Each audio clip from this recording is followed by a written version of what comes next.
আচ্ছা, তাহলে আমরা 51 জন 50 জনকে পেয়েছি। তাহলে আমি শুরু করতে চাই। তোমরা কি আমাকে শুনতে পাচ্ছ? জি স্যার। শুনতে পাচ্ছি, কিন্তু কিছু দেখা যাচ্ছে না স্যার। স্যার স্ক্রিন শেয়ার দিচ্ছেন, ওটাতে আসছে না কিছু। সব কালো স্ক্রিন শেয়ারে আসেনি। আচ্ছা, লেট মি তাহলে এখন ঠিক আছে স্যার, এখন এসছে। জি স্যার, দেখা যাচ্ছে কিছু অংশ আবার কালো হয়ে যাচ্ছে, আবার কিছু অংশ দেখা যাচ্ছে এরকম।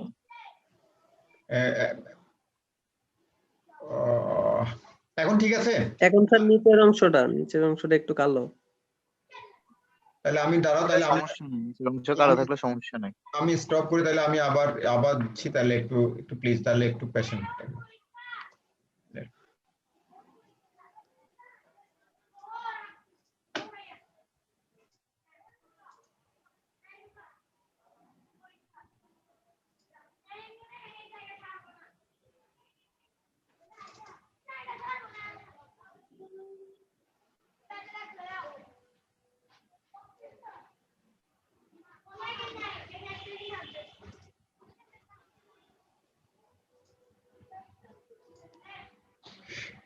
এখন কি অবস্থা একটু বলবে?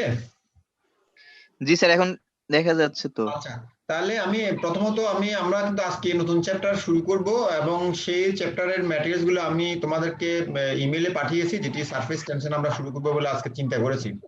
তোমরা নিশ্চয়ই পেয়ে থাকবে ম্যাটেরিয়ালস, যেটুকু আমি রেডি করেছি তোমাদেরকে পাঠিয়েছি।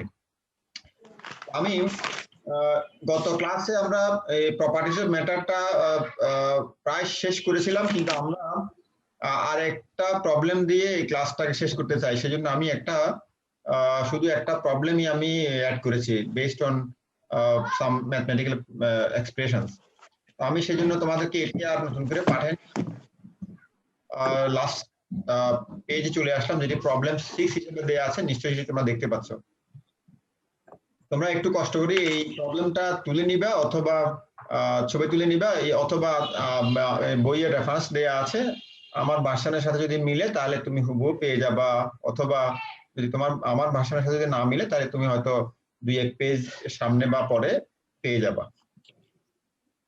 আমি তোমাদেরকে সবসময় রিকোয়েস্ট করি যে আমরা যেহেতু ম্যাথমেটিক্স, ফিজিক্স এগুলো আমাদের কাছাকাছি, সবসময় হাতের কাছে কাগজ কলম, সায়েন্টিফিক ক্যালকুলেটর রাখবা।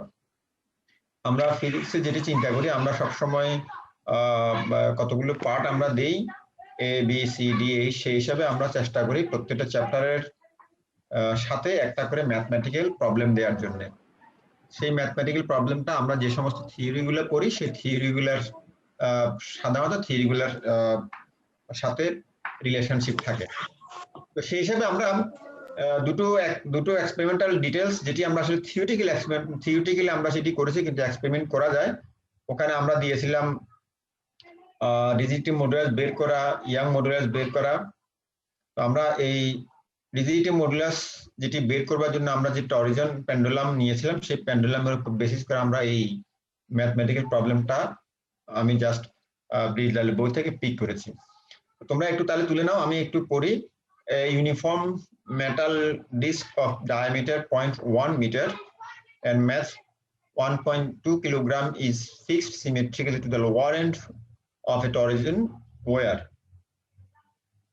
Within parentheses লিখে আছে length 1 meter and diameter 1.44 into 10 to the power minus 3 meter. The upper end of which is fixed. আমরা জানি টরজন পেন্ডুলাম মানে হচ্ছে আমরা আপার এন্ডটাকে আমরা ফিক্সড করি, তারপর লোয়ার এন্ডে একটা ইউনিফর্ম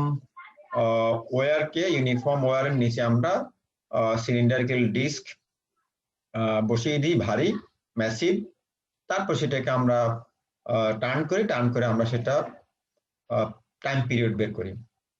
তো সেই হিসাবে একই রকম কায়দায় আমরা শুধু আমরা যেটিকে থিওরিটিক্যালি পড়েছি সেই থিওরিটিক্যালি জিনিসগুলোকে আমরা এক্সপেরিমেন্টালের আমরা কতগুলো মান এখানে নিলাম।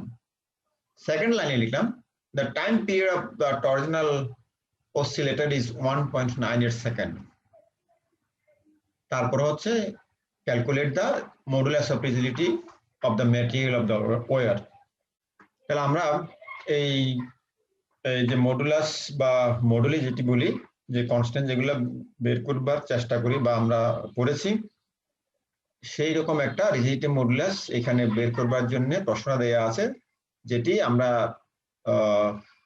আমরা ডাইনামিক মেথড বা মেথড অফ অসিলেশনস যেটি আমরা হেডলাইন দিয়েছিলাম, সেই হেডলাইনের উপর সকল ম্যাথমেটিক্যাল এক্সপ্রেশন যেটি আমরা বের করেছিলাম সেটির উপর ডিপেন্ড করে এই প্রবলেমটা।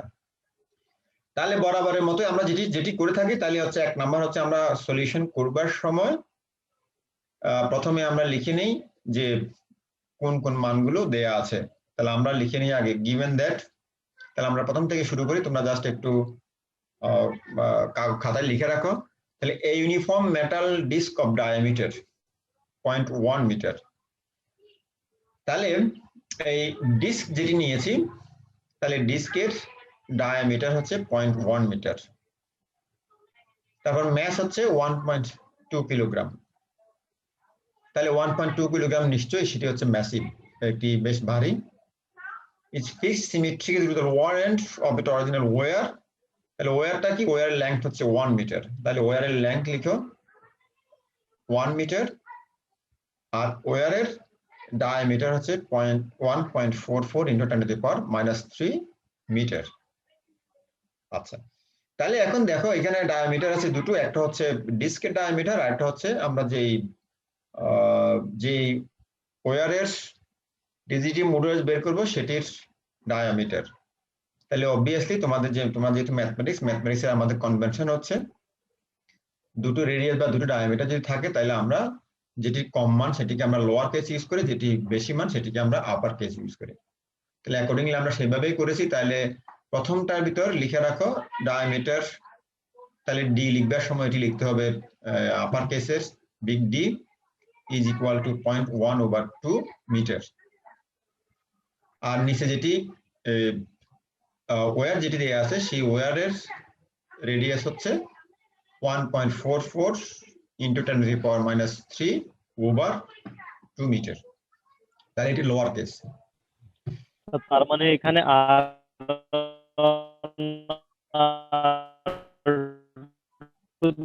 নোট করতে হবে। সরি, আমি তোমার শব্দটা ভেঙে এসেছে, আমি শুনতে পাইনি।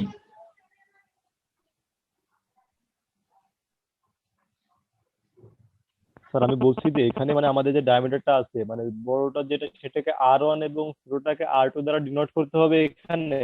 না, তুমি যদি R1 R2 দিয়ে ডিনোট করো তাহলে আমরা যে ফর্মুলা দিয়েছি ফর্মুলাকে তুমি আবার চেঞ্জ করে নিতে হবে। আমরা ফর্মুলাতে R1 এবং R2 ধরিনি, আমরা ধরেছি যেটি আমরা যখন সিলিন্ডার নিই সেটাকে আমরা R লিখেছি ক্যাপিটাল R দিয়ে, আর যখন আমরা ওয়্যার যেটি নিয়েছি ওয়্যারের রেডিয়াস লিখবার সময় আমরা স্মল r দিয়েছি। তো সেই হিসাবে আমি ওই আমাদের আগের ক্লাসের সাথে মিল রাখবার জন্য প্রথমটা হচ্ছে r, যেটি ডিস্কের রেডিয়াস সকল ডায়ামিটারকে তুমি অর্ধেক করবা, অর্থাৎ 1.1 মিটারকে যদি 2 দিয়ে ভাগ দাও সেটাকে আমরা আপার কেসে বিগ r হিসাবে ডিনোট করেছি। আর অ্যাকর্ডিংলি যে রেডিয়াস যেটি ওয়্যারের radius 1.44 into 10 to the power minus 3 metre দিয়েছি, সেটিকে আমরা আমাদের আগের ক্লাসের সাথে মিল রাখবার জন্য আমরা স্মল আর হিসাবে আমি ট্রিট করবার জন্য বলছি। এখন তুমি যদি একটাকে R1 একটাকে R2 যদি তুমি ডিনোট করো, তাহলে তোমাকে ওই আগের আমরা যে ক্লাসটা যেভাবে নিয়েছি সেই ক্লাসটাকে তুমি অ্যাকর্ডিংলি তোমার মতো করে সেটাকে চেঞ্জ করে নিতে হবে। কিন্তু আমি এটি বলছি যে যেহেতু আমরা আগের ক্লাসগুলোতে আমরা যেভাবে ধরেছি সেইভাবে যদি রাখো, তাহলে প্রথমটা হচ্ছে বিগ আর আর শেষটা হচ্ছে স্মল আর। জি স্যার। ক্লিয়ার? হ্যাঁ স্যার, জি স্যার। আচ্ছা, তাহলে আমরা এই মানগুলো পেলাম। তারপর হচ্ছে ওখানে আমরা 1.2 কিলোগ্রাম যেটি, সেটিকে আমরা আমাদের ক্লাসের মতো করে বিগ এম, তাহলে M is equal to 1.2 kilogram. তারপর যদি পরের লাইনে আসো, তাহলে the upper end of which is fixed, তাহলে এটি তো হচ্ছে আমাদের স্টেটমেন্ট, এটিতে আমাদের নিউমেরিক্যাল কোনো ভ্যালু নাই, সুতরাং আমাদের এখানে আর কিছু লিখবার দরকার নেই। সেকেন্ড সেন্টেন্সে আমরা যেটি বলেছি টাইম পিরিয়ড, তাহলে টাইম পিরিয়ড মানে হচ্ছে টি, যেটি আমরা আমাদের ম্যাথমেটিক্যাল এক্সপ্রেশনে টি লিখেছি, টি ইজ ইকুয়াল টু 1.98 সেকেন্ড। তাহলে এখন যদি সবগুলো মান যদি আমাদের ফর্মুলাতে বসিয়ে দিই, তাহলে আমি দেখবার চেষ্টা করি ফর্মুলাটাকে এখানে আছে কি, আমি একটু দেখি আছে কিনা, থাকবার কথা। ওকে, তাহলে তোমাদের আমি আগে যেটি সাপ্লাই দিয়েছি সেখানে পেজ 9-এ, তাহলে রিজিডিটি মডুলাসের যে formula based on torsion pendulum or এটিকে আমরা যেটি বলেছি dynamic method or method of oscillations, বইতে এক এক সময় একরকম পাবা, কোনো বইতে লিখেছে ডাইনামিক মেথড, কোথাও লিখেছে মেথড অফ অসিলেশনস, অথবা লিখেছে torsion pendulum method, all the same. তাহলে ওখানে ফর্মুলাটা হচ্ছে জেনারেলাইজড ফর্মুলা হচ্ছে n, কোথাও কোথাও এটাকে এটা লিখেছে, তাহলে is equal to 8πIL t square r to the power over t square r to the power 4। তাহলে এই ফর্মুলাটা তোমাদেরকে আমরা আগে সাপ্লাই দিয়েছি, আমরা এটি কাজ করেছি। তাহলে ওখানে যদি বসাও, তাহলে এখানে I মানে হচ্ছে moment of inertia, moment of inertia মানে হচ্ছে I is equal to half m r square. তাহলে আমরা জানি m এর মান হচ্ছে 1.2 কিলোগ্রাম, আর r মান হচ্ছে আমরা যদি আমি মনে রাখতে পারি তাহলে 0.1/2 যেটি ছিল সেটি, আর বাকিগুলো যদি আমরা বসিয়ে দিই, তাহলে আমরা will get the value of rigidity modulus of the material of the wire. তাহলে আমরা ওই যে ইউনিফর্ম ওয়্যার যেটি নিয়েছে সেটির রিজিডিটি মডুলাসের মান পেয়ে যাব।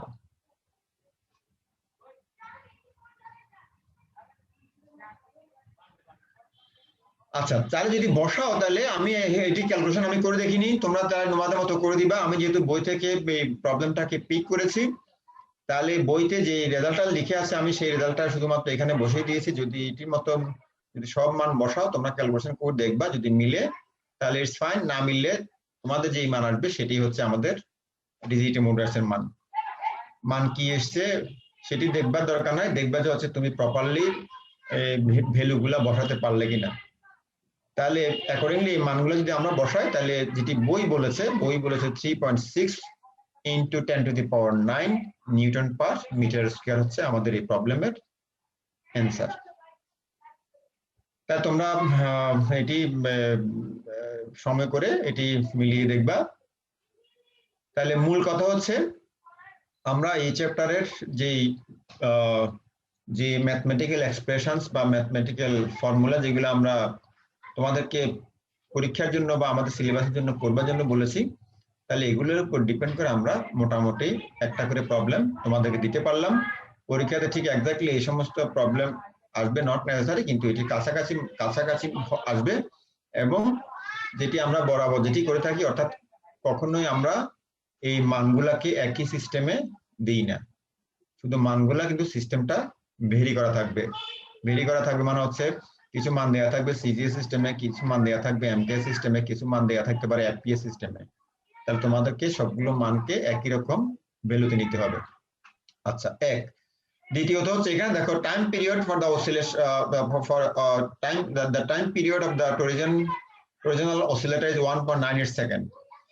তাহলে এখানে আমরা বইতে সরাসরি টাইম পিরিয়ডের মান দেয়া আছে, তাহলে পরীক্ষায় হয়তো সরাসরি এরকম টাইম পিরিয়ডের মান দেয়া যদি না থাকে, যদি দেয়া থাকে যে 10টা অসিলেশনের সময় হচ্ছে কত, তাহলে তোমরা জাস্ট ওইটি 10 দিয়ে ভাগ দিয়ে তোমরা টাইম পিরিয়ডের মান বের করবা। যেহেতু আমরা টাইম পিরিয়ড মানে হচ্ছে প্রতি সেকেন্ডে একটি একটি দোলনের সময়, মানে অর্থাৎ একটি অসিলেশনের একটি পূর্ণ অসিলেশনের যে সময়। তাহলে যদি 10টার জন্য টাইম দেওয়া থাকে 10 দিয়ে ভাগ দিবা, যদি 20টার জন্য দেওয়া থাকে 20 দিয়ে ভাগ দিবা, এরকম। ইয়েস মারুফ বলো। ভুলে চলে গেছে স্যার। আচ্ছা ওকে, তাহলে এই এই হচ্ছে আমাদের মোটামুটি এই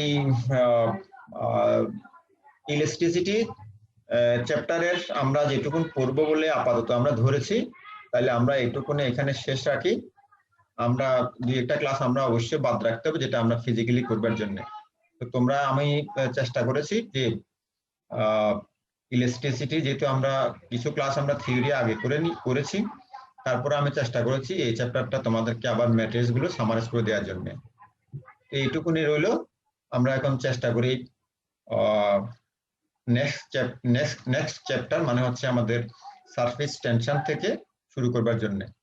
তোমাদের যদি ইলেকট্রিসিটি যদি চ্যাপ্টার নিয়ে যদি কোনো প্রশ্ন থেকে থাকে তাহলে আমাকে করতে পারো। তাহলে আমি এখানে থাকলাম, otherwise we should move for the next chapter. Sir upper end আর লোয়ার এন্ড একটু বুঝিয়ে দেন। আচ্ছা, তাহলে তাহলে দেখো আমি তোমাদের তাহলে একটু আমি ছবিটা কি আছে এখানে আমি দেখছি। ওকে আছে, ওকে। আমি পেজ নাম্বার 8 দেখাবার চেষ্টা করছি। তাহলে এটিকে আমরা বলছি টরজনাল পেন্ডুলাম, এবং আমরা যে মেথডটাকে বলি এটিকে টরজনাল পেন্ডুলাম মেথড বলি, অথবা ডাইনামিক মেথড বলি, অথবা মেথড অফ অসিলেশন বলি। আচ্ছা, তাহলে মেথড অফ অসিলেশন কি? তাহলে পেন্ডুলাম কোনটা হচ্ছে? পেন্ডুলাম হচ্ছে আমরা এটাকে এই নিচের পোর্শনে যেটাকে ডিস্ক নিলাম, এটা কিন্তু বেশ ভারী, এটা কিন্তু ম্যাসিভ। এটা আমরা রড হিসেবে নিই অথবা ডিস্ক হিসেবে নিই, সাধারণত ডিস্ক হিসেবে নিই, অথবা এটি আমরা সাধারণত সিলিন্ডারিক্যাল শেপের নিই। তাহলে এটা নিচে যেটি লিখলাম, আমি এটি দাগাবার চেষ্টা করছি, এটাকে আমরা, এটা হচ্ছে ডিস্ক। স্যার এখানে টাইম পিরিয়ড আর রিস্টোর্টিং কাপল বলছি, কি বোঝানো? আমি বলছি, তাহলে এটা হচ্ছে ডিস্ক। তাহলে মেথড হচ্ছে মেথড অফ অসিলেশন, মানে হচ্ছে তাহলে আমরা কার রিজিডিটি মডুলাস বের করব। আমরা কিন্তু এই সিলিন্ডারটা কি উপাদান দিয়ে বানিয়েছে সেটা কিন্তু রিজিডিটি মডুলাস বের করছি না। কিপ ইট ইন মাইন্ড, আমরা কিন্তু যে এই যে ওয়্যারটা দিলাম, এই যে তারটা দিলাম ইউনিফর্ম ওয়্যার, সূক্ষ্ম তার, আমরা কিন্তু এই তারটা কোন উপাদানের, এই তারটার উপাদানের রিজিডিটি মডুলাস বের করছি। এই জন্য এই তারের নিচেরটাকে আমরা বলি লোয়ার এন্ড, মানে নিচের অংশ, আর উপরটাকে বলি আপার এন্ড। তাহলে এই আপার এন্ডটাকে আমরা ফিক্সড রাখি কোথাও। মনে করো এটা এই যেখানে ছবি দিয়েছে সেটি হয়তো হ্যাং করেছে তোমার উপরে সিলিং এর সাথে। এটি নট নেসেসারি সিলিং এর সাথে করতে হবে। এটি আমরা যখন ল্যাবে করি তখন আমরা এখানে একটা বার দিয়ে দিই, অর্থাৎ আমরা একটা বেস ক্লাম্প দিয়ে দিই, তাহলে এখানে সে ঝুলে থাকে। তার মানে হচ্ছে এটা হচ্ছে তার, এটা হচ্ছে তার, মানে এটা হচ্ছে আপার এন্ড, এটা হচ্ছে আপার এন্ড। তাহলে নিচেরটা কি? নিচেরটা ছিল লোয়ার এন্ড। তার মানে আমি যে প্রশ্নটা তোমাদেরকে দিয়েছি, প্রশ্নটা হচ্ছে যে লোয়ার এন্ডে আমরা 1.2 কিলোগ্রামের একটা ডিস্ক দিয়েছি। কার লোয়ার এন্ড? লোয়ার এন্ডটা হচ্ছে যে তারটার রিজিডিটি মডুলাস বা যে ম্যাটেরিয়ালের রিজিডিটি মডুলাস বের করব ওই ওয়্যারের লোয়ার এন্ডে। তাহলে আপার এন্ড কি থাকবে? তাহলে আপার এন্ড হচ্ছে ফিক্সড আছে। তাহলে আপার এন্ড মানে হচ্ছে এই তারের আপার এন্ড। তাহলে যে প্রথম প্রশ্ন করেছে ফাইমা নাকি কি যেন প্রশ্ন করছে? জি স্যার বুঝছি। এটির অ্যানসার হচ্ছে এটি। আর সেকেন্ড যে অ্যানসার প্রশ্ন করেছো, যদি আমি ঠিকঠাক মতো যদি বুঝে থাকি, টাইম অফ অসিলেশন কিভাবে করছো নাকি? প্রশ্নটাকে আবার বলবা? জি স্যার। টাইম পিরিয়ড আর রিস্টোরিং কাপল দুটো আসলে কি বোঝা গেল না? রিস্টোরিং কাপল এখানে রিস্টোরিং কাপল হচ্ছে এটি রিস্টোরিং কাপলটা কিন্তু টাইম পিরিয়ড না। কাপল হচ্ছে দ্বন্দ্ব, যেটা টর্ক তোমরা করো, হ্যাঁ, সেটা হচ্ছে অন্য ফর্মুলা। আর টাইম পিরিয়ড মানে হচ্ছে তুমি এখন তো এটা ফিক্সড, এটা তো ফিক্সড, মনে করো আমরা এটাকে ঝুলিয়ে রাখলাম, সেটা হচ্ছে কমপ্লিটলি ফিক্সড। স্যার তাহলে টাইম পিরিয়ড কিভাবে যাবে? টাইম পিরিয়ড মানে হচ্ছে আমি যদি যখন এটাকে আমি রোটেট করব, তাহলে রোটেট কিভাবে করবে? সে তুমি আমি তো হাত দিয়ে দেখাবো, ধরো মনে করো তুমি এই ডিশটাকে হাত দিয়ে ধরলা, ধরে তুমি এটাকে টুইস্ট করলা, তাহলে কাপড় করলা, টুইস্ট করলা, ওকে। এখন তুমি ছেড়ে দাও, তাহলে ছেড়ে দিলে কি হবে? তাহলে ছেড়ে দিলে এটা এভাবে রোটেট করবে, ওকে। তাহলে এই রোটেট করা মানে হচ্ছে তুমি এই জায়গাতে শুরু করলা, শুরু করে সে এই জায়গায় আসলে, এসে যখন সে আবার আগের জায়গায় গেল, তখন এটি করবার জন্য যে সময়, সেটাকে আমরা টাইম পিরিয়ড বলি, ওকে।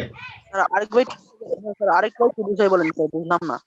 আচ্ছা, আমি তুমি কি আমার হাতকে তোমরা বুঝতে পারছো? ওকে, ওকে, আমি ভার্চুয়াল ইমেজটা আমি তাহলে ক্লিয়ার করে নেই, দেখি আমি চেষ্টা করি যে আমি রিয়েল দিতে পারি কিনা।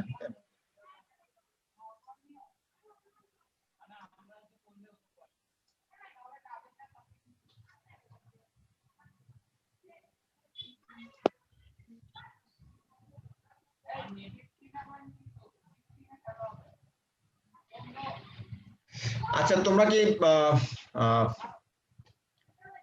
ওকে, let me stop it and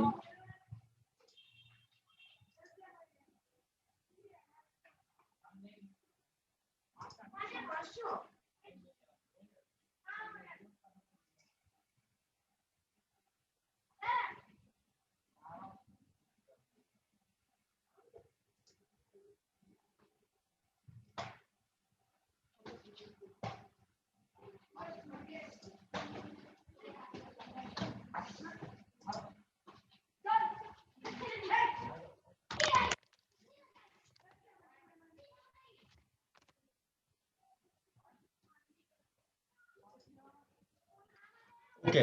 আমি মনে করো এই সিলিন্ডার আমাকে যদি দেখতে থাকো, তাহলে আমার মনে করো এই সিলিন্ডারটা আমি ধরলাম হাত দিয়ে, আমার কি হাত দেখা যাচ্ছে? জি স্যার। জি স্যার। সিলিন্ডারটাকে ধরলাম, ধরে আমি কি করলাম? আমি আমি জাস্ট একটু ঘুরালাম, জাস্ট ঘুরে আমি ধরলাম আবার, কিন্তু আমি তা ছাড়ি নাই। তাহলে এখন আমি যদি এটাকে এখন যদি আমি ছেড়ে দিই, তাহলে সে কি করবে? তাহলে ডিস্কটা কি করবে? ডিস্কটা হচ্ছে ম্যাসিভ, আমি এই ডিস্কটা আমার এখানে ঝুলছে কোনো একটা সূক্ষ্ম তারের ভিতর। তাহলে ডিস্কটা আমি যদি এইভাবে রোটেট করে যখন ছেড়ে দিলাম, তখন সে এই ডিস্কটা এভাবে ঝুলবে, তাহলে এইভাবে অসিলেশন করবে, তাই তো? এখন যদি এইভাবে অসিলেশন করে, তা তুমি তোমার ইচ্ছে মতো সুবিধা মতো সময় মনে করো, তুমি মনে করলে যে তুমি এই সময় থেকে কাউন্ট করলা, তাহলে এই ডিস্কটা যখন এই জায়গায় আসলো, এই জায়গায় এসে সে ওদিকে গেল, তাহলে হাফ কমপ্লিট করলো। সেজন্য আবার এই জায়গায় এসে যখন তুমি যে পয়েন্ট হচ্ছে এই জায়গায় এসছো, তাহলে এই পর্যন্ত হচ্ছে তার একটা কমপ্লিট অসিলেশন। তো এরকম যদি তুমি মনে করো তুমি 10টা নিলা, 2 3 4, তাহলে এইভাবে মনে করো তুমি 10টা অসিলেশনের জন্য তুমি টাইম নিলা, নিয়ে যদি তুমি 10 দিয়ে ভাগ দাও, তাহলে তুমি একটা কমপ্লিট অসিলেশনের জন্য সময় পেলা। তাহলে একটা কমপ্লিট অসিলেশনের জন্য যে সময়টা পেলে, সেটা হচ্ছে আসলে টাইম পিরিয়ড। টাইম পিরিয়ড মানে কি? টাইম পিরিয়ড মানে হচ্ছে একটি দোলনের জন্য যে সময় প্রোভাইডেড, একটা দোলন মানে হচ্ছে একটা কমপ্লিট দোলন। কমপ্লিট দোলন মানে হচ্ছে তুমি যেই জায়গা থেকে শুরু করেছো, অর্থাৎ ওই দোলনটা যেই পয়েন্ট থেকে অসিলেশনটা শুরু করেছে, সেই পয়েন্ট থেকে শুরু করে আবার যদি একই জায়গায় ফিরে আসে, তখন একটা হচ্ছে কমপ্লিট অসিলেশন। তাহলে আমরা তো সিম্পলি আসলে আমরা একটা অসিলেশন নিয়ে ট্রিট করা কঠিন এই জন্যই তোমার যদি আমরা এখানে যদি তুমি টেলিস্কোপ বসাও, তাহলে তুমি হয়তো ঠিকঠাক মতো করতে পারবা, কিন্তু তুমি যদি অর্ডিনারি তুমি যদি খালি চোখে করো, তাহলে খালি চোখে ঠিক একটা অসিলেশনের জন্য টাইম পিরিয়ড বের করা হচ্ছে একটু টাফ, আনসার্টেনিটির পরিমাণ বেড়ে যায়। তখন আমরা করি কি, তখন একটা না নিয়ে একাধিক নেই, তো সাধারণত 5টা 10টা 15টা ওই রকম সময় নিয়ে তুমি যদি 15 দিয়ে ভাগ দাও, 10টা নিয়ে 10 দিয়ে ভাগ দাও, then you will get the time period. তাহলে এইভাবে আমরা টাইম পিরিয়ডটা বের করি। তাহলে এটা হচ্ছে এই যে টাইম পিরিয়ড বের করলাম, এই জন্য এটা হচ্ছে মেথড অফ অসিলেশন। এবং টাইম পিরিয়ড বের করলে এটাকে আমরা বলি ডাইনামিক মেথড, যেহেতু সে তার মুভমেন্ট আছে, সেজন্য আমরা এটাকে বলি ডাইনামিক মেথড বা গতীয় পদ্ধতি। তাহলে আমার মনে হয় এই প্রসেসটা দিয়ে আমরা লাস্ট যেই প্রবলেমটা দিয়েছি, এই প্রবলেমটা হচ্ছে এরকম। এখন যদি কোনো কারণে যদি পরীক্ষা যদি শুধুমাত্র টাইম পিরিয়ড যদি দেয়া থাকে, তাহলে তো তুমি সরাসরি তুমি বসিয়ে দিলে আসছে এটিতে, এই বইতে যে প্রবলেমটা দেওয়া আছে সেটা হচ্ছে 1.98 সেকেন্ড দিয়ে দিয়েছে, তাহলে সরাসরি আমরা এখানে 1.98 সেকেন্ড দিয়ে দিলাম। কিন্তু যদি মনে করো যে টাইম পিরিয়ড না দিয়ে এটা 10টা অসিলেশনের জন্য 5টা অসিলেশনের জন্য টাইম দিয়ে থাকে, তার মানে হচ্ছে ওই যে আমি বললাম যে আমি যে জায়গা থেকে শুরু করলাম রোটেশনটা, তাহলে সেই জায়গা সেই জায়গায় আবার ফিরে আসার জন্য 5টার জন্য সময় নিয়েছে, 10টার জন্য সময় নিয়েছে, তাহলে তুমি 5 অথবা 10 দিয়ে ভাগ দাও, তাহলে তুমি টাইম পিরিয়ডটা পেয়ে যাবা। তাহলে ফাইনালি সবগুলো যদি মান যদি বসিয়ে দাও, তাহলে তুমি রিজিটিভ মডুলাসের মান পেয়ে যাবা, প্রোভাইডেড ডেফিনেশনটা কিন্তু খুব ভালো করে খেয়াল রাখতে হবে। ডেফিনেশনটা হচ্ছে এটি ফোর্স পার ইউনিট এরিয়া। আমরা যে রিজিটিভ মডুলাস বের করেছি, Young modulus, rigidity modulus, bulk modulus, এগুলো সবগুলো হচ্ছে স্ট্রেসের ইউনিট, যেহেতু স্ট্রেনের কোনো একক নাই। স্যার হ্যাঁ প্লিজ। হ্যাঁ শুনছি, বলো। রিস্টোরিং কাপলটা কি স্যার? রিস্টোরিং কাপলটা কি? সরি আমি বুঝি নাই। রিস্টোরিং কাপল। সরি আমি বুঝি নাই তোমার প্রশ্নটা।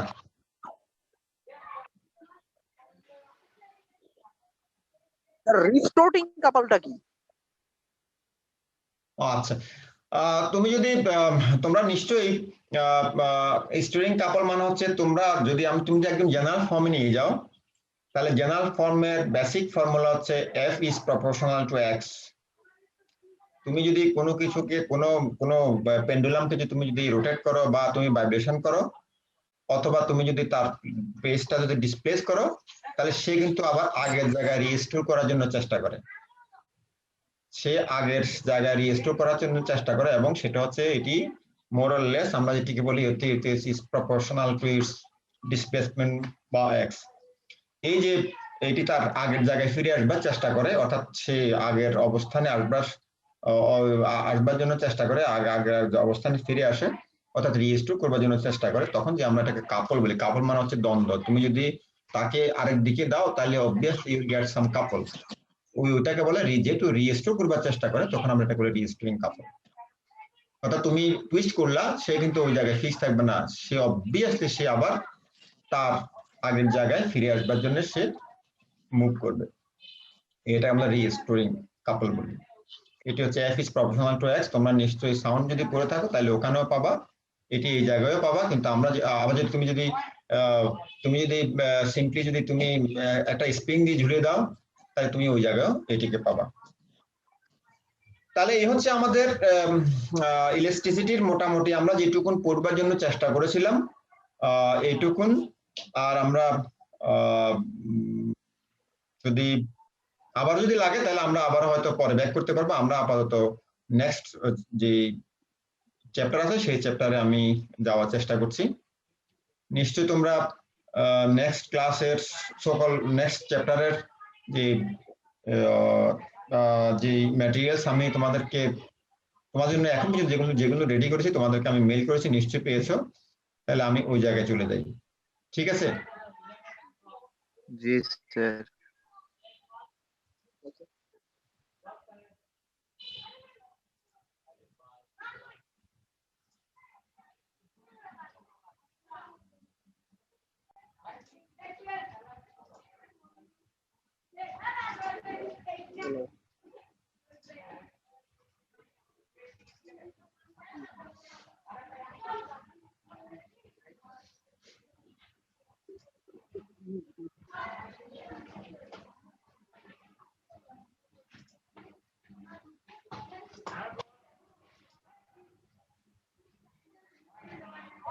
আচ্ছা, তাহলে আমি সারফেস টেনশনের চ্যাপ্টারটা আমি ওপেন করেছি, শেয়ার করেছি, তোমরা কি দেখতে পাচ্ছো?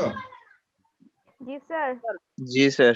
আচ্ছা ওকে, থ্যাংক ইউ ভেরি মাচ। তাহলে আমি মাঝখানে তোমাদেরকে আমি চেষ্টা করছি তোমরা যে বাংলার জন্য অর্থাৎ বাংলায় তো নিশ্চয়ই পরীক্ষা দেওয়া যায়, কিংবা আমি প্রেফার করি যে বাংলাটা আমরা এস্টাবলিশড হোক, কিন্তু হয়তো আমাদের এখন অত বই নাই, নিশ্চয়ই আস্তে আস্তে সব হয়ে যাবে। কিন্তু আমরা টার্মিনোলজি গুলো আমরা ইতিমধ্যেই আমাদের বাংলা একাডেমি টার্মিনোলজি গুলো দেওয়ার জন্য অনেকগুলা গ্লোসারি বের করেছে। তো সেই হিসাবে আমরা ফাঁকে ফাঁকে আমি চেষ্টা করেছি যে বাংলায় তোমাদেরকে লিখে দেওয়ার জন্য। আচ্ছা, এগুলো আবার তোমাদের কি আবার বরাবর মতো এগুলো তোমরা আমার জানা মতে এগুলো তোমরা ইন্টারমিডিয়েট লেভেলে সকল এসএসসি লেভেলে, আমরা এখন ইন্টারমিডিয়েট এসএসসি লেভেলে তোমরা পড়ে এসছো। আমরা সারফেস টেনশনের ডেফিনিশন আমরা অনেকভাবে দিতে পারি। তুমি যেভাবে নাও, মনে করো যে আমি প্রথম লাইনটা যদি লিখি বা পড়ে শোনাই, তোমরা দেখছো নিশ্চয়ই, surface tension of liquid is the property by virtue. এটুকুন আসলে কোনো ডেফিনেশনের কিছুই না, এটা হচ্ছে এটির বৈশিষ্ট্য বা গুণ আমরা যেটি বলি, অফ হুইচ, যেখান থেকে শুরু হয়েছে। The free surface of the liquid becomes as a stress film or membrane.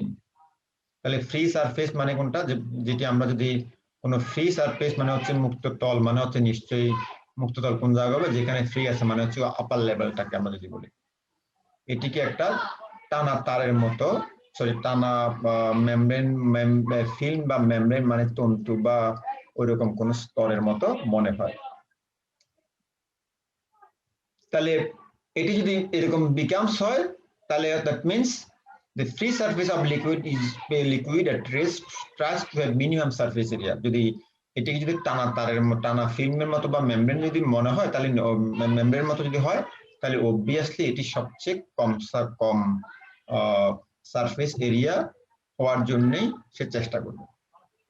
কিন্তু এখন পর্যন্ত কিন্তু আমরা ডেফিনিশনটা দিই না। এটি হচ্ছে আমরা এটি লিকুইড, যদি তুমি ধরো তাহলে লিকুইডের সারফেসটা, ফ্রি সারফেসটা কিরকম কাজ করে আমরা সেটি বলেছি। আচ্ছা, এরপরে আমরা লিখেছি, এখন কিন্তু আমাদের একেবারেই তোমাদের ম্যাথমেটিক্যালি যদি বলো অথবা ম্যাথমেটিক্যালি যে ডেফিনিশন হয় সেটা statement. Surface tension is defined as the force per unit length. এটা কিন্তু অবশ্যই মনে রাখবা, আমরা একটু আগে বলেছিলাম আমরা যখন মডুলাস বা মডুলি যখন আমরা ধরেছি স্ট্রেস অথবা আমরা যে কনস্ট্যান্ট গুলো ধরেছি, সেখানে কিন্তু আমরা বলেছি ফোর্স পার ইউনিট এরিয়া। এখানে শুধু একটু সূক্ষ্মভাবে খেয়াল করবা, এখানে আমরা ফিল্ম বলেছি, স্ট্রেস ফিল্ম বা মেমব্রেন বলেছি, কিন্তু যখন ডেফিনিশন করছি তখন আমরা বলছি it is defined as the force per unit length. তাহলে কোথায়? Acting on either side of N imaginary line ড্রন on the surface at rest. তাহলে এখানে আমরা মূল ডেফিনিশন কিন্তু ম্যাথমেটিক্যাল, তোমাদের যদি তোমার ম্যাথমেটিক্যালি মূল ডেফিনিশন হচ্ছে ফোর্স পার ইউনিট লেংথ। তো কোথায় লেংথটা তুমি কোথায় হিসাব করবে, এটা হচ্ছে আমরা যদি ওই সারফেসের ফ্রি সারফেস একটু আগে যে আমরা ডেফিনিশন আমরা এক্সপ্লেনেশন দিলাম, সেখানে যদি তুমি রেস্ট অবস্থায় তুমি যদি একটা ইমাজিনারি যদি লাইন ড্র করো, তাহলে ওই লাইনে আমরা এই ফোর্স পার ইউনিট লেংথটাকে বলি সারফেস টেনশন। তাহলে এটিকে তুমি এইভাবে লিখলে হচ্ছে, আমি বইয়ে যেভাবে লিখেছি সেভাবে আমি ডেফিনেশনটা লিখে দিলাম, অথবা তুমি যদি সিম্পলি যদি লিখো এর পরের লাইন আমি লিখছি or surface tension is the force per unit length of line drawn on liquid surface and acting perpendicular to it. You can add or you can skip.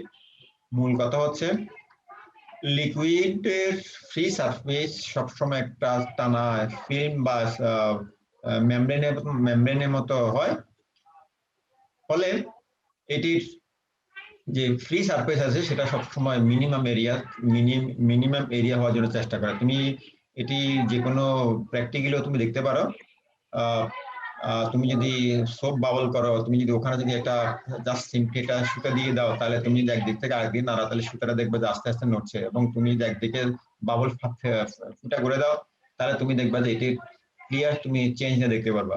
অথবা তুমি সিম্পলি একটা ক্লিপকে তুমি যদি অবভিয়াস এটি যদি খুব লম্বা একটা জেমস ক্লিপকে তুমি যদি খুব আস্তে করে যদি তুমি রেস্ট ওয়াটার যদি তুমি বসে দিতে পারো, সেটা কিন্তু ভাসবে। এইগুলা সবগুলাই হচ্ছে এই যে মেমব্রেন বললাম বা ফিল্ম বললাম, এইগুলারই ঘটনা। তাহলে মূল ডেফিনিশন কি? তাহলে মূল definition surface tension is defined as the force per unit length.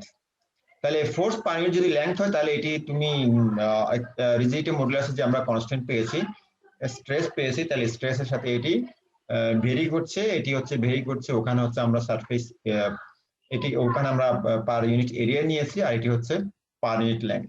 তাহলে সবকিছু আগের মতো, শুধুমাত্র ওখানে যেটি আমরা বলেছি নিউটন পার মিটার স্কয়ার, এখানে হচ্ছে নিউটন। যদি তুমি সিজিএস এ নাও তাহলে whatever is dyne per centimetre square, তাহলে এখানে ডাইন পার সেন্টিমিটার। আচ্ছা, তাহলে এটি হচ্ছে সারফেস টেনশনের ডেফিনিশন। তুমি যেভাবে লিখো, আমি এইভাবে লিখছি, তুমি এটা এইভাবে কপি করতে পারো, অথবা তুমি এখানে তুমি চেঞ্জ করে তোমার মতো লিখতে পারো, কিন্তু প্রোভাইডেড যে ম্যাথমেটিক্যাল ফর্মুলা কিন্তু অবশ্যই ফোর্স পার ইউনিট লেংথ। আচ্ছা, এরপর আমি একটু বাংলায় লিখবার চেষ্টা করছি। এটি ডেফিনিশনটা আমি লিখেছি, উদাহরণটা দিয়ে দেওয়ার চেষ্টা করেছি। এখানে আমরা সুতের মতো কল্পনা করার জন্য বলেছি এই সমস্ত। আচ্ছা, এরপরে বাংলা আমি একটা শব্দ এখানে লিখেছি সংশক্তি, কোয়েশন। আমি এখানে দ্রষ্টব্য কোয়েশন লিখেছি, মানে তুমি নিচে দেখবে আমি আসলে এটা বাংলার কোয়েশনের বাংলা আমি কেউ এখনো করি নাই, মানে ডেফিনেশনটা আমি আর করি নাই। আচ্ছা, কেন মানে কেন এই সারফেস টেনশনটা হয়? তাহলে এটি হচ্ছে আমরা যেটা বলছি কোয়েশন মানে হচ্ছে এই সংশক্তি, বাংলা করছি, এটির জন্য সারফেস টেনশনের কারণ। তাহলে আমরা একটু পরে এটি এক্সপ্লেনেশনে যাই। এখানে কয়েকটা মান আমি বিভিন্ন বই থেকে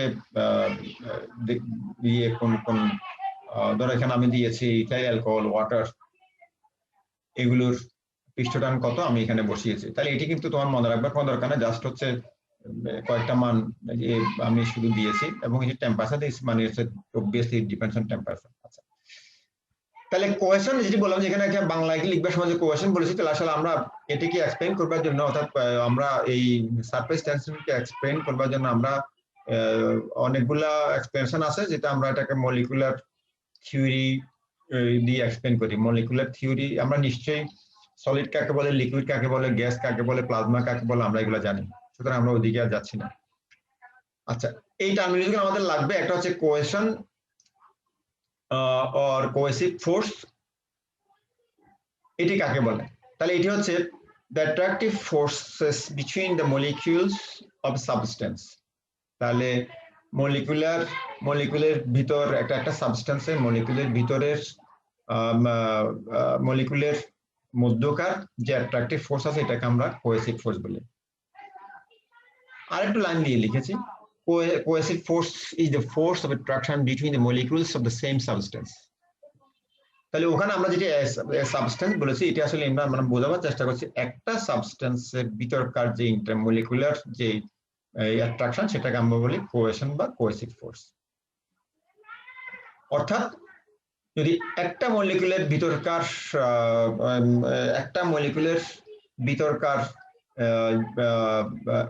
একটা সাবস্টেন্সের সেম সাবস্টেন্সের একটা সেম সাবস্টেন্সের ভিতরকার মলিকুলার যে মলিকুলার রেঞ্জের যে অ্যাট্রাকশন, অর্থাৎ মলিকুলার যে অ্যাট্রাকশন, এটাকে আমরা বলি কোয়েসিভ ফোর্স।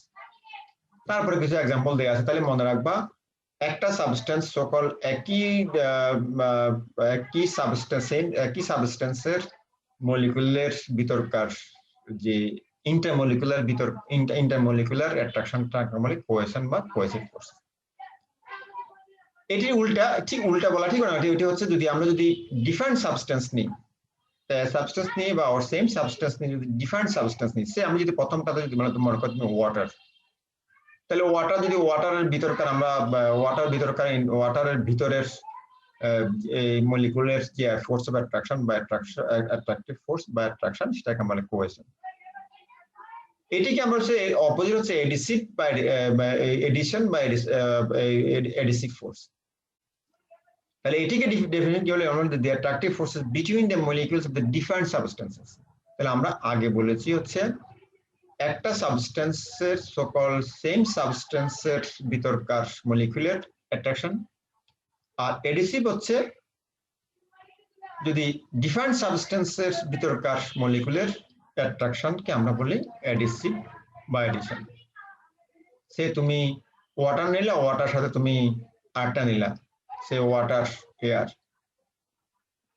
তাহলে এই দুটোর যদি তুমি ফোর্স অফ অ্যাট্রাকশন যদি নাও, সেটা হচ্ছে এডিসিভ। আর যদি তুমি ওয়াটারের ভিতরকার যদি গুলো নাও, তাহলে সেটা হচ্ছে কোয়েশন।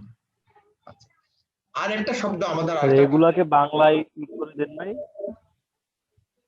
সরি বুঝি নাই। স্যার বলছি এই যে এইগুলার কি বাংলা করে দেন নাই, মানে বাংলা কি করা আছে এগুলার, এই যে যেগুলো এখন এই যে মলিকুলার রেঞ্জ এন্ড এগুলো আছে? না, এগুলার বাংলা তুমি করে নিও, কারণ এটা একেবারে ছোট ছোট সেন্টেন্স, তুমি একটু বাংলা করে নিও। অর্থাৎ বাংলাটা তুমি করে নিও। তুমি মনে করো কোহেসিভের বাংলা আমরা করেছি সংশক্তি, আর এডিসিভের বাংলা আমরা কি অসংশক্তি, খুব ছোট আসঞ্জন করেছি। একটা হচ্ছে সংশক্তি বা আসঞ্জন, আর একটা অসংশক্তি, এরকম নাম। তুমি লিখবা হচ্ছে, তুমি নিজের মতো করে দিতে পারবা যে একটা একই ধরনের মলিকুলের একই সাবস্টেন্স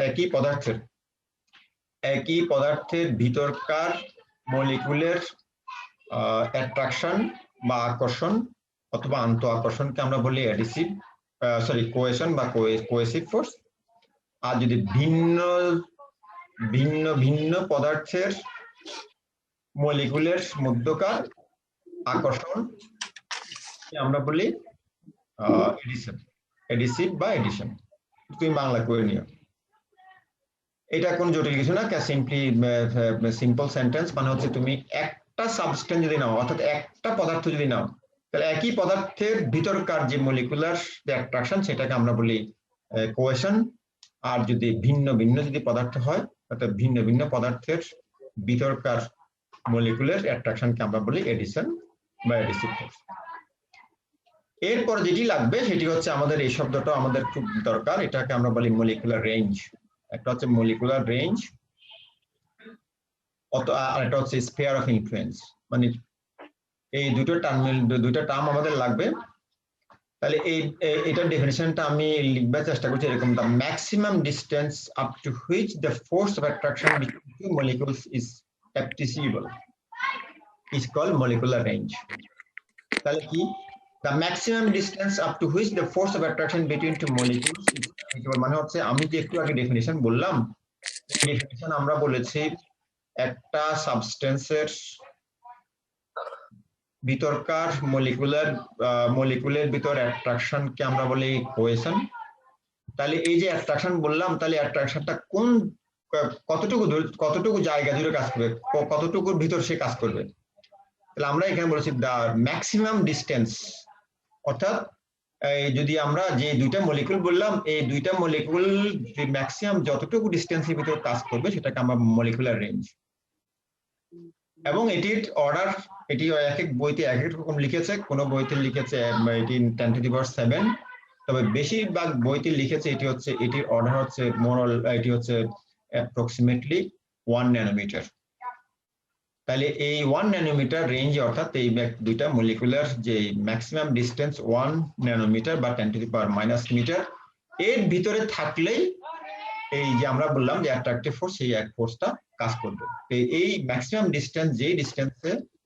ডিস্টেন্সে দুটো মলিকুল কাজ করবে, এটাকে আমরা বলি মলিকুলার রেঞ্জ। এখন যদি আমরা এটাকে স্পেয়ার হিসেবে কাউন্ট করি, তাহলে এখন এটাকে আমরা বলি spare with a molecule as center and radius equal to molecular range is called the sphere of influence. অর্থাৎ ইনফ্লুয়েন্স তো মানে হচ্ছে প্রভাবিত করা। তাহলে আমরা এই প্রভাবিত হওয়া এটাকে আমরা স্পেয়ার অফ ইনফ্লুয়েন্স, প্রভাবের জন্য যে স্পেয়ার বা সার্কেল, মানে যে গোলক, সেই এই গোলকটা কিভাবে করবে, এই গোলকটা হিসেব হচ্ছে আমরা যে মলিকুলটাকে আমরা কাউন্ট করছি, যেটি অ্যাট্রাকটিভ ফোর্স কাজ করছে, সে একটা মলিকুল নিলা। তাহলে ওই মলিকুলের তুমি সেন্টারকে, মলিকুলকে যদি তুমি সেন্টার ধরো, মলিকুলের সেন্টার থেকে আমরা একটু আগে যে মলিকুলার রেঞ্জ ধরলাম, তাহলে ওই সেন্টার থেকে তুমি যদি মলিকুলার রেঞ্জ ধরে তুমি যদি আরেকটা যদি এটা সার্কেল যদি তুমি ইমাজিন করো, কল্পনা করো, তাহলে এই রেঞ্জটাকে আমরা বলি স্পেয়ার অফ ইনফ্লুয়েন্স। এই দুটো টার্ম আমাদের লাগবে, একটা হচ্ছে মলিকুলার রেঞ্জ, একটা হচ্ছে স্পেয়ার অফ ইনফ্লুয়েন্স। এই দুটো দিয়ে আমরা সকল এডিসিভ কোহেশন এবং এডিসিভ ফোর্স, এগুলো দিয়ে আমরা টেনশনের মলিকুলার থিওরিটা আগামী ক্লাসে এক্সপ্লেইন করব। আমরা যে ডেফিনিশন দিয়েছি সেই ডেফিনিশনটা সকল স্ট্রেস ফিল্ড বা মেমব্রেন হিসেবে কিভাবে কাজ করে এবং সারফেস টেনশন কাকে বলে, এটি এক্সপ্লেইন করবার জন্য আমরা মলিকুলার থিওরি, যেটা আমি হেডলাইন দিয়েছি, সেটি বেসড অন কোহেশন, সকল কোহেসিভ ফোর্স এবং হচ্ছে মলিকুলার রেঞ্জ এবং স্পেয়ার অফ ইনফ্লুয়েন্স, এগুলোর উপর ডিপেন্ড করে আমরা এক্সপ্লেইন করব।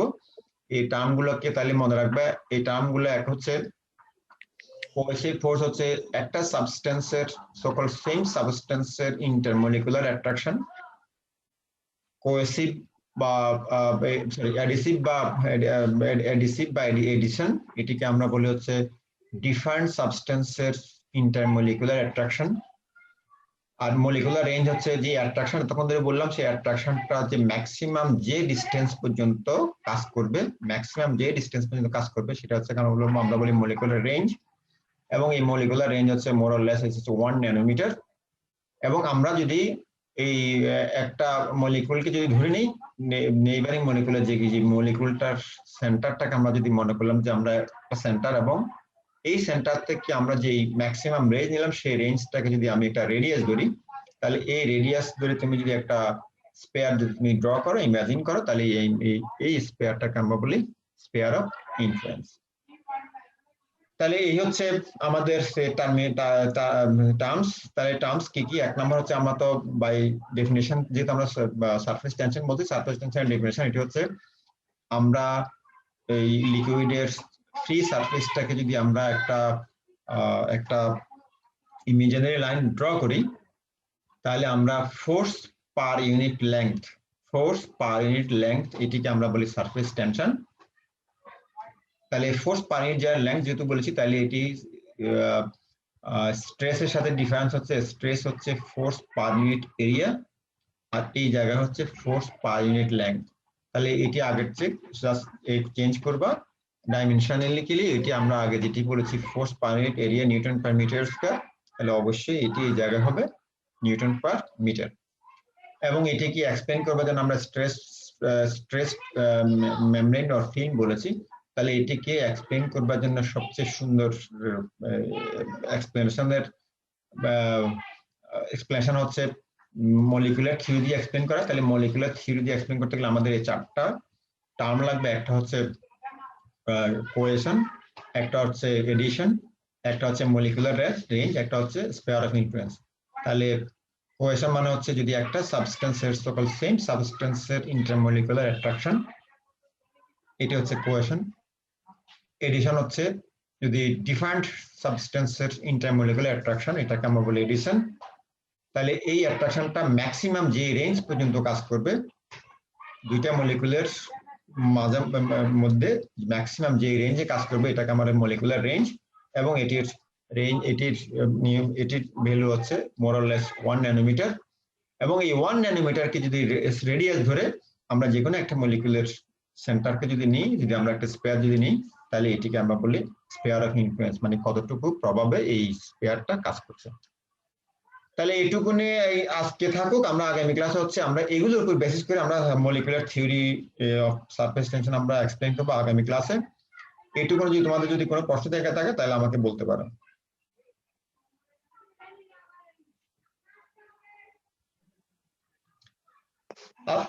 আচ্ছা, তা তোমরা এটি সব বইতে দেওয়া আছে, তোমরা একটু বই থেকে দেখে নিও। আমি অনেক কিছু বিভিন্ন জায়গা থেকে লিখে কিংবা কিছু কপি করে তোমাদের জন্য এখানে দাঁড় করিয়েছি। তোমরা যদি মেইন বই দেখো অথবা তোমরা যদি ফ্রি কোনো সাইট দেখো, তাহলে ওখানেও কিন্তু অনেক এক্সপ্লেনেশন আছে, অনেক সুন্দর সুন্দর ছবি আছে।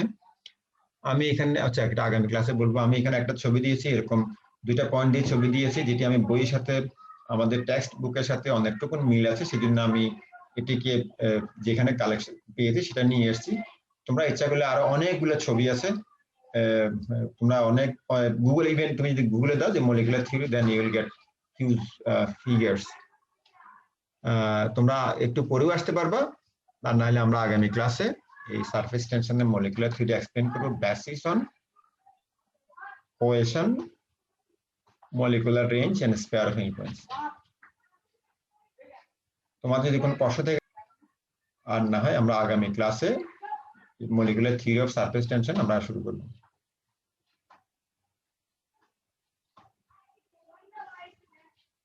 ওকে, তাহলে all the best, take care, good night, see you next week. আসসালামু আলাইকুম। আসসালামু আলাইকুম স্যার। আসসালামু আলাইকুম স্যার। আসসালামু আলাইকুম।